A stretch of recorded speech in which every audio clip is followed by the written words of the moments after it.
The decision to retire is one of the most important personal financial decisions anyone can make. Well, it turns out that it also has a profound macroeconomic impact that we are only now beginning to appreciate. Economists have known for a long time that as the US population ages, it'll tend to slow down economic growth just because we'll have a smaller workforce as a result. But there's new evidence that suggests there's another impact on the economy that's potentially even more important. Because older workers tend to be the most knowledgeable and the most experienced, when they retire, that hurts the productivity of everybody left behind. And that drags on the economy through productivity growth. These findings come from a new economic research paper that just came out in the last week. The economists looked at all 50 states, they looked at the ones that aged faster, and they found that in those states, economic growth slowed more.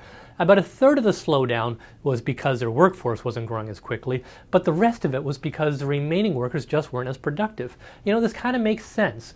Older workers aren't just the ones who are most experienced and capable, they also tend to make the people around them more capable and more confident and knowledgeable about how to do their jobs. If you look around the country right now, there are employers from coast to coast grappling with the fact that some of their most experienced employees are now coming up on retirement, and they're very worried about how to replace them. There's a lot of sort of tribal knowledge that you acquire on the job that you cannot simply teach in college.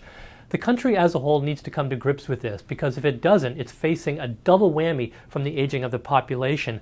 This, I think, adds an extra impetus to a lot of the discussion now that we should do more to extend retirement ages, both in private pensions and in Social Security.